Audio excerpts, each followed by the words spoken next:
All right.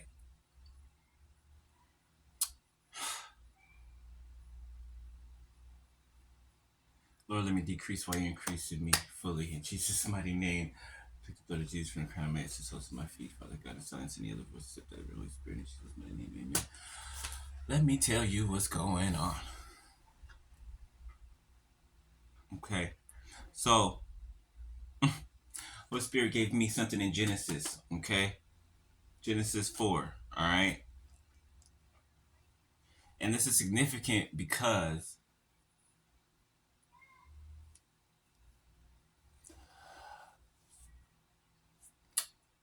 the people that your ex hired, okay, and I mean an organization, okay, when I say people, I mean an organization, okay, so I mean people, okay, people that travel for witchcraft purposes, right?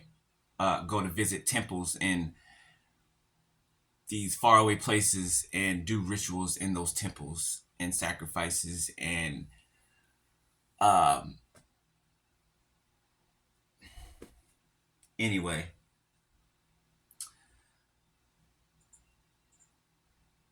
these people are trying. Look. They're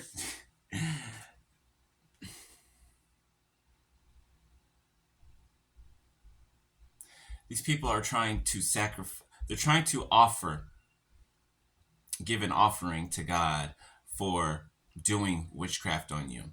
Okay, they're trying to give an offering to God to reverse the witchcraft that they did on you. Okay, first of all, no, it's not going to reverse. You're going to get every ounce of payment for what you did. That's first. Okay, sacrificing chickens, animals, cats. That's not gonna. First off, okay. First off, we're not in the Old Testament. Okay,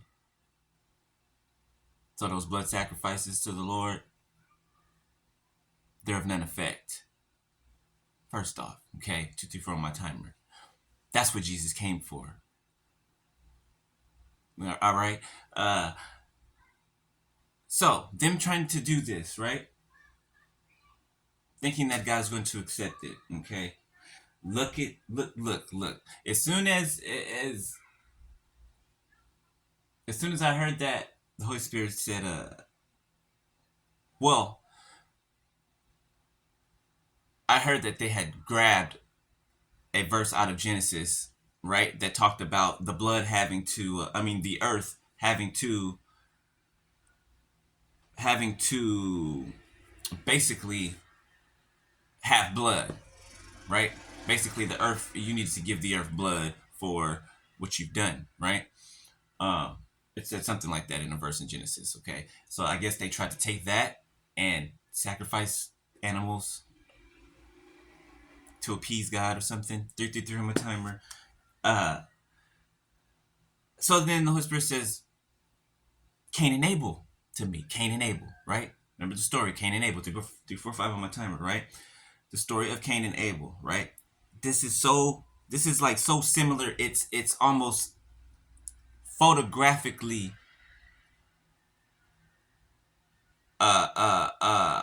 what's the word? It's almost a photocopy. Let's say that. It's almost a photocopy of what happened in Cain and Abel. Okay? So let me read this. Let me read this first. Okay. Genesis 4.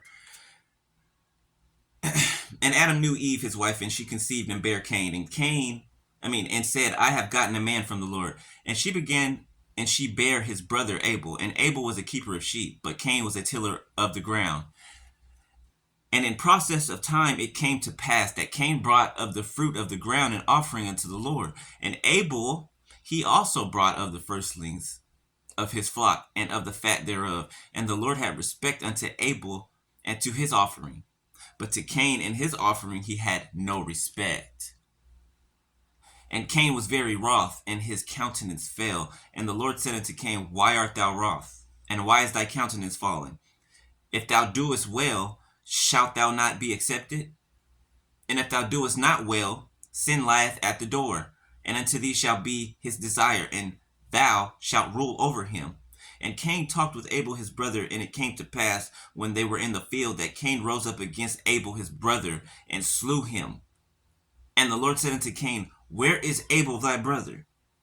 And he said, I know not. Am I my brother's keeper? Smart mouth. And he said, What hast thou done? The voice of thy brother's blood crieth unto me from the ground. This is the verse I think they took out. They tried to take out of here and use in that way. Okay.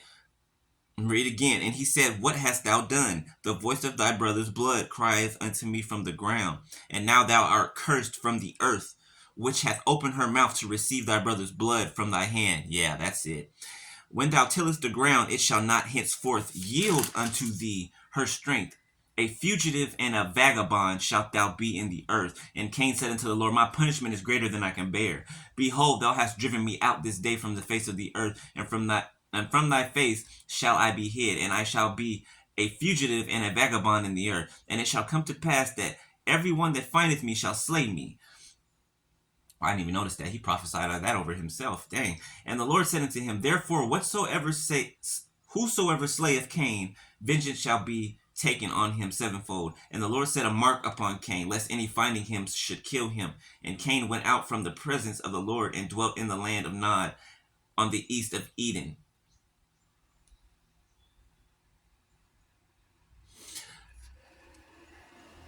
So look at how the story of Cain and Abel went, right? His brother was jealous of him because his sacrifice was worthy to be accepted by God, right? But his wasn't, right? He was lazy, unappreciative, complained, had murderous intentions in his heart. The same way your family did, your ex did, your ex-friends did. Do you get what I'm saying? Okay. So he killed his brother. Okay. Out of jealousy and rage. All right. And this is what these same people have tried to do to you and I. Okay. They've hired people, organizations, paid a lot of money, then got passports and traveled to different countries. All for you. All for you. And you're still more powerful and stronger than every last one of them. Every last one of them.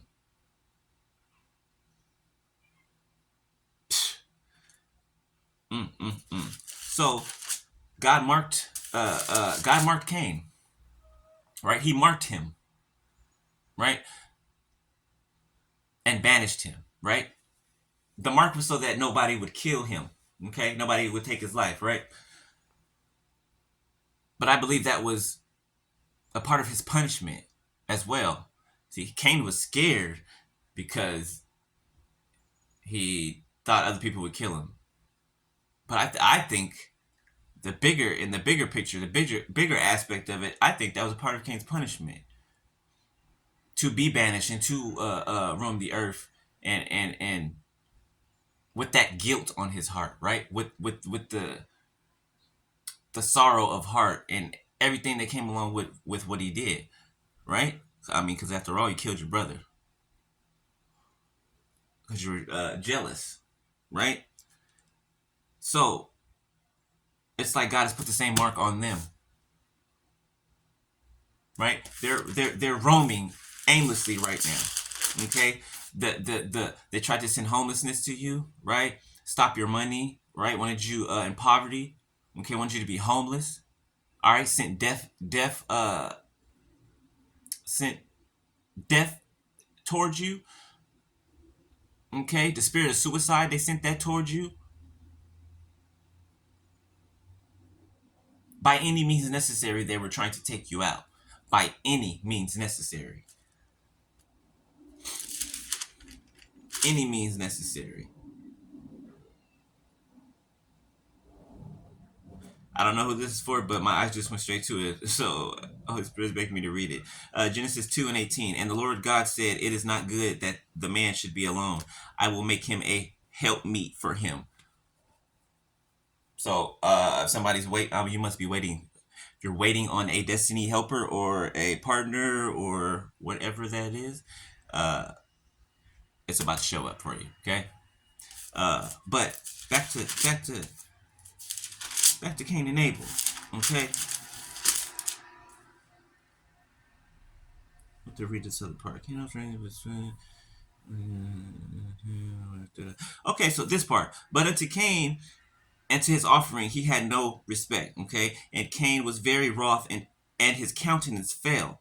And the Lord said unto Cain, why art thou wroth, and why is thy countenance fallen? If thou doest well, shalt thou not be accepted, and if thou doest not well, sin lieth at the door. So this is the same thing that God is saying to these people. The same thing. Okay? They were jealous of you, right? Of your gifts, just of your personality, of who you are, right? They were jealous of that. They were wroth, just like Cain was, okay? And you could see it in their countenance, right? When you're happy, they're sad, they're angry, they're depressed. But when you're down, when you're going through hell, then they're happy. Okay? Same thing with Cain, okay? And then God says, if thou doest well, shalt thou not be accepted? And if thou doest not well, sin lieth at the door. He's been saying to these people, excuse me, been saying to these people, if you do good, shall you not reap good for the good that you do? But if you do bad, then that's the type of reward that you get. That's what that's saying. 1, 2, 3, 4 on my timer. If thou doest well, shalt thou not be accepted? And if thou doest not well, sin lieth at the door. And unto thee shall be his desire, and thou shalt rule over him. So whatever his desire was, that desire ruled over him. Just like these people. Their desires ruled over them. Their emotions ruled over them. Ooh, woo, cramp, sorry. Their emotions ruled over them. Okay? They didn't think about what they were doing. It was just straight up impulse. Get angry, get emotional, act. Get filled with rage, act. This person made me feel a certain type of way, act. There was no thought behind it. None at all. None.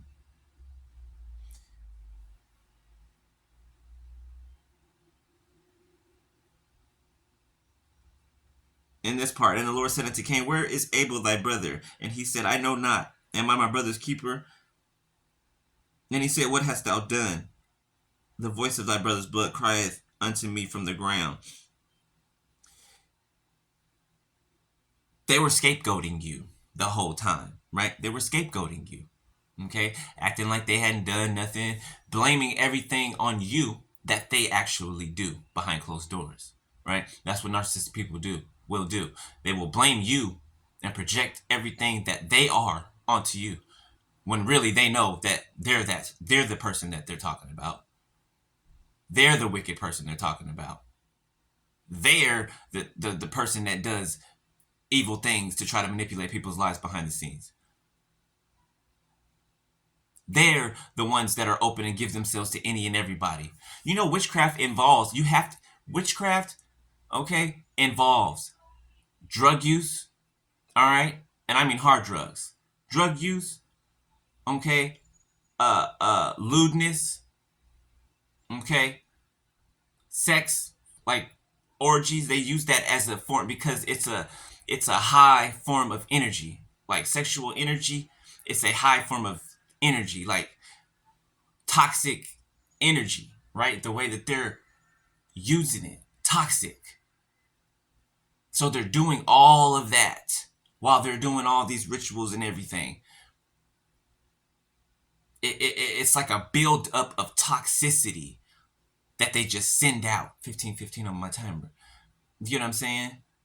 It's like they amp up all to the most toxic and most disgusting as they can get it, and then they use that wicked, toxic, disgusting energy to try to do what their spell work or whatever they're doing, right? But beloved, nothing works on you. Nothing will work on you. Nothing will take root. Nothing. Nothing. You were built on a firm foundation. Nothing is going to ever take root that does not belong. Period. Nothing. Or should I say exclamation point? Nothing. Can't believe they're trying to offer a blood sacrifice for some ant. That's probably where that cat went. That's probably where that cat went. I'm telling you, man.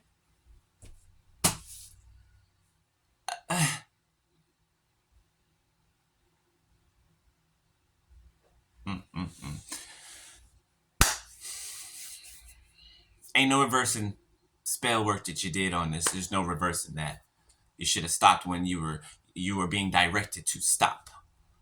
Ordered to stop, but you did not. So you have to pay back. That currency has to be cashed out to you.